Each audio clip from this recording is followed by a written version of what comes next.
Bien, amigos, tenemos a Holly Matos, Matos es periodista, dirigente del PRM. ¿Qué más digo? Él es de Tabararriba. Soy abogado, soy abogado, doctor, Averigüé eso, que tú eres de Tabararriba, de Aso. Sí, ese es mi pueblo. Un confidencial de un amigo tuyo, banquero, que se llama Angelito Díaz. Sí, sí. Me dice, ese es de mi pueblo, cuando vio la promoción. ¿Tú eres de Tabararriba? Soy de Tabararriba, doctor. ¿Y cuánto tiempo tuviste ahí en ese...? Bueno, yo ahí hice mis estudios primarios. Allá, en Asua. Sí, hice la secundaria en el Román Valdoriotti en Asua y vine a la UAS. ¿Cuántos kilómetros está Tabararriba de Asua? Está a 29 kilómetros. Mamera Suana. Mira, nosotros el otro día queríamos una evaluación, pero coordinamos con otra persona y se quedó pendiente de lo que nosotros queríamos. Realmente, desde donde estás, que estás en un medio bien popular, que es el sol de la mañana, de la tarde y de la noche. Y quiero preguntarte, la percepción tuya, independientemente de que tú eres un miembro del Partido Revolucionario Moderno, independiente de que fuiste asesor en comunicaciones del presidente de la República, independientemente de que se presupone que tú entiendes que todo lo bueno, todo lo que ha hecho Luis Abinader es bueno. Deshazte de esa condición y conviértete en periodista. ¿Cómo tú juzgas la gestión del PRM dentro de una crisis que parecía que todo iba a ser peor?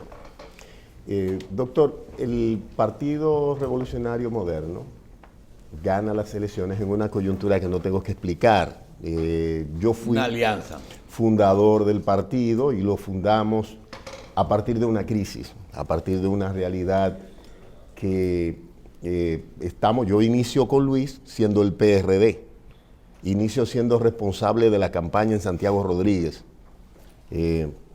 Luego nos vimos obligados a construir un partido al calor de que quedamos como mayoría, sin una estructura política que sustente las aspiraciones de cambio de un grupo de gente que, como yo, estaba activando en política junto al presidente Abinader, porque cree en la integridad personal, en el compromiso del presidente con la transformación del país, quizá a unos niveles que la gente en principio no tiene la comprensión de la necesidad que esta sociedad tiene de cambiar para que el crecimiento que tenemos, que es real, que los palpamos, que es el resultado del esfuerzo de todos los dominicanos, incluyendo de aquellos que han tenido que abandonar este país para irse a miles de kilómetros para construir esperanza para su familia, construir una casa, poder permitirle a sus hijos tener acceso a la salud. Esa gente también ha contribuido a este crecimiento para que ese crecimiento sirva para organizar el país y nos proporcione niveles de desarrollo que nos permita sentirnos orgullosos de ser dominicanos. No creo que lo que nadie haga en este mundo, porque somos imperfectos, Luis no es un mesías, es simplemente un dominicano que me logró convencer de que en este país se pueden hacer las cosas diferentes, que el país puede cambiar si los dominicanos nos comprometemos, y no estoy hablando de los PRMistas, con apoyar la iniciativa del cambio. Y por eso el llamado al diálogo, el llamado a la discusión en la que la sociedad misma tiene que empoderarse y participar de ella. Pero ¿tú crees que un cambio que el PRM y el gobierno no están en condiciones de realizar sin una concertación un verdadero cambio? Así que tienen que llamar a un diálogo para convencer al resto del país, porque solo no podríamos en una crisis. El PRM, doctor, no es el país. El PRM no es el país. El PRM no es, incluso el gobierno del PRM, donde está la dirigencia de mi partido, donde ha ido a servir con la dirección de un hombre que dedica el mayor tiempo que el presidente alguno haya dedicado a trabajar para superar una crisis que no tiene precedente en la historia de nuestro país, porque yo creo que ni siquiera el tema de la Segunda Guerra Mundial nos impactó, o la pandemia del 18 como nos está impactando el COVID-19 por el hecho de que el país no dependía tanto del exterior y no estábamos tan interconectados como estamos ahora. Es decir, creo que es necesario en este momento que una mayoría, que en este caso tiene en el Congreso el gobierno, introduzca los cambios y sus ideas, sino que todos los sectores de la sociedad dominicana aporten sus puntos. Y yo puedo decir, no estoy de acuerdo con esto, pero al final el consenso se construye sobre la base de la diferencia, del acuerdo y el desacuerdo. Entonces, este es un gobierno democrático. Aquí se cree en que la única tiranía que debe existir en el país es la de la ley, y por eso la urgencia del gobierno de modificar la ley para hacer el país más eficiente en su funcionamiento y organización, y para hacer del Estado Dominicano un instrumento que sirva al desarrollo y no a la retranca. Es decir, tenemos, por ejemplo, leyes que muchas veces la forma y los requisitos para cualquier proceso no llevan a la transparencia, sino simplemente dificultan que personas que quizá pueda hacer oferta más interesante para la sociedad no la hagan porque le temen a los protocolos y a la burocracia. Entonces, el llamado del presidente, y yo quiero hacerlo aquí para todos los servidores públicos que trabajan, y no estoy en el Estado, no estoy participando de función pública, para todo el que trabaja con la gente, no tiene que ser, si usted tiene una función pública, donde hay muchísima gente, yo creo que este es el gobierno que menos ciudadanos ha desvinculado desde todos los cambios que hemos visto. Por ejemplo, lo estoy viendo del 78 para acá, el gobierno que menos ciudadanos ha desvinculado, porque la idea es que el Estado no es de los que ganamos, el Estado es de los dominicanos, y el Estado es para servir a la ciudadanía. Y sé que el presidente no ha ido al gobierno a conquistar privilegios, sino la alegría de servir a la gente. La declaración de principio y seguir principio y ser principista es importante. Es así como tú dices, pero estamos en una época que la gente lucha por sobrevivir, por un cargo, por un trabajo. Y es legítimo. Y es legítimo. Sí, es legítimo, pero no debería ser lo primero. Entonces eso se ha colocado. En cambio, tú renunciaste porque entendías que tenía conflicto de intereses y podías vivir de otra cosa. Pero, todos no piensan lo mismo. Esta demanda que hoy día tú tienes que la mayor oposición la está recibiendo el gobierno con la presión de aquellos o que no lograron un empleo, o de que el empleo que consiguieron está por debajo de sus aspiraciones, que ese es el principal problema. Por eso que tú ves que cuando falla un funcionario, inmediatamente los que le caen arriba son los PRMistas. Es así. Hay mucha gente, naturalmente, dijo el profesor Bosch en uno de sus cuentos, que no todo el que va al cine porque quiere ver la película. El presidente Abinader, como le decía ahorita, representa las aspiraciones de una gran mayoría del pueblo dominicano que incluso no participa de la política, de la gente que se levanta de su casa a trabajar, que con la necesidad de llevar el pan a su casa. Y a esa gente, para esa gente es que el presidente está gobernando. Y esa fue la promesa del presidente. Señores, yo manejé un territorio con el presidente Abinader. A mí me tocó manejar primero, como dije anteriormente, Santiago Rodríguez, en la articulación del partido y luego la representación del sector del presidente Abinader en las primarias con mi amigo Fernando Durán, que está en el Banco Agrícola, un saludo para él, que representaba al presidente Mejía. Y Fernando y yo somos como hermanos. Y íbamos, teníamos una discusión sana de confrontación, porque Fernando también es amigo del presidente, y le puedo decir que mucha gente entendía, no, el PRM va a terminar como el PRD. Hicimos las primarias, ganó el presidente Abinader. El primero en decir que su candidato era Abinader fue el presidente Mejía. y hoy construimos esta mayoría que le dio confianza a la sociedad y ganamos. El presidente, cuando le digo que hablaba del pueblo, y sé que quiero hablar con sentido práctico, es el primer presidente que le dice a un grupo de electores, que yo le puedo admitir que me atemoricé, cuando él le dijo, señores, el que piense que va a ir conmigo al gobierno a cobrar sin trabajar, que no me apoye. Cuando nos fuimos, le digo yo, en ese momento, tú tienes, no era el presidente, digo, pero tú estás consciente de lo que tú le dijiste a la gente. Dice, yo estoy clarísimo.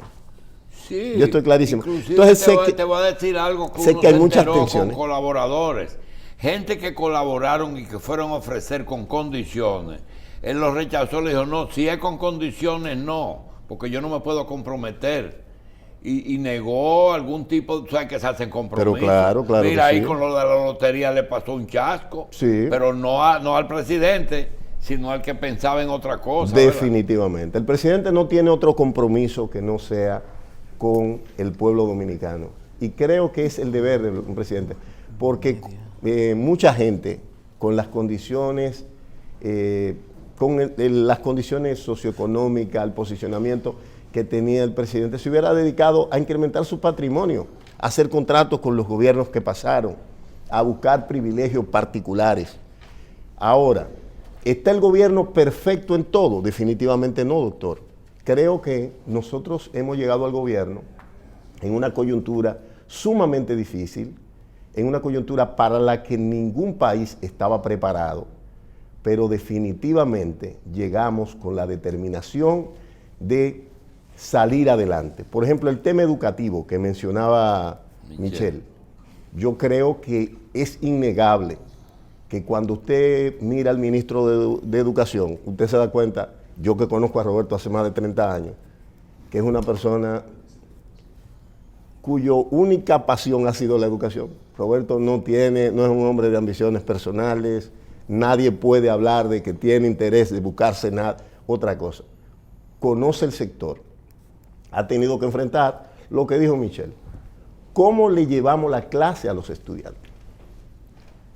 Y ha liderado el sector con una pasión y un compromiso que yo creo que esta sociedad, en lo adelante, porque es muy fácil hablar bien del que está gobernando, la gente le tendrá que hacer un gran reconocimiento al país, porque en muchos lugares, con menos impacto del COVID, se perdieron el año escolar. Mira, aquí hemos ganado, vamos avanzando, traemos un lastre, porque por ejemplo vi una publicación que yo tengo excelentes relaciones con Educa, de que un niño de 10 años, su mayoría, no pueden leer texto simple.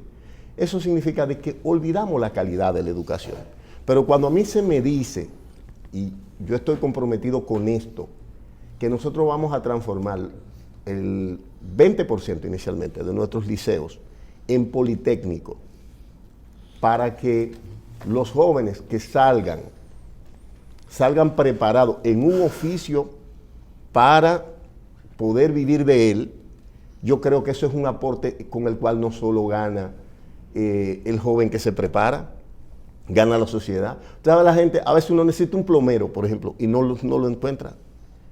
No está. A veces usted necesita, por ejemplo, un electricista, no solo un programador o un bachiller técnico agrícola. Sí, pero comenzaste algo, pensé que iba por ahí, y es que a veces, decíamos esta mañana, que la educación se hace en torno al estudiante, no al maestro ni al ministro. Que un buen presidente tiene que tener también un pueblo que entienda. Es correcto. Nosotros no decimos los pueblos tienen los gobiernos que se merecen, no. Los pueblos tienen que tener una educación y hay que entender que educación tenía un 4% detrás y que había un magisterio que había que capacitar, no solamente hacer 10.000 aulas o 40.000 aulas. Eso es correcto. ¿Tú entiendes? Y resolverlo todo con el gobierno anterior. Todo el mundo sabe en qué falló y en qué no falló el otro. Ahora, ya Luis Abinader, a pesar de ser candidato vicepresidencial en el 2012, presidencial en el 16 y ganar la presidencia en el 20, no le daba condición para conocer los problemas de una presidencia. Ya en este año, él sabe lo que hay que hacer y es presidente con conocimiento de causa. Porque el mejor psicólogo que hay en un país es un presidente, conoce las cosas bien. Ahora, se presenta un problema de tipo político, quiere gobernabilidad para poder realizar un gobierno aceptable en una crisis. Convoca a un diálogo, a una concertación. Sí, a un diálogo. Ese diálogo se menciona que busca el apoyo para una reforma constitucional. Inmediatamente el doctor Fernández dice, posiblemente está escondiendo un propósito que es habilitar a Danilo para buscar un apoyo del PLD en unas próximas elecciones, porque ustedes saben que ustedes no tienen los suficientes votos porque no lo tuvieron, necesitaron una alianza. Inmediatamente Luis, para resolver el problema, dice, no se va a modificar ni se va a plantear problemas ni de reelección ni de debilitación de nadie. Ya allanó el camino. ¿Para qué tú crees que es el diálogo? Doctor, los puntos del diálogo son 12. El presidente lo planteó. Y yo creo que cualquier dominicano sensato que se siente a analizar, y por eso hablaba del crecimiento en principio, la estructura del Estado dominicano, es decir, el Estado del aparato político que gestiona una sociedad. Y, por ejemplo, cuando un Estado colapsa se da lo que está pasando en el vecino Haití. Por lo tanto, la sociedad debe empoderarse de estos cambios, de estas propuestas y encaminarnos hacia alcanzar consenso de cómo vamos a gestionar esto. ¿Qué es lo que más necesita este país, señores? Organización. La organización es decir, para construir sentido de dirección, que lo necesitamos superar una serie de trabas, construir un Estado que responda a las aspiraciones de la sociedad, de la mayoría de la gente. Porque las reformas que se introdujeron antes, y no quiero estar echándole el dado al pasado, generalmente eran aspiracionales de los mandatarios. Por eso el presidente no habla de modificar constitución para reelección. El presidente ni siquiera está pensando en eso.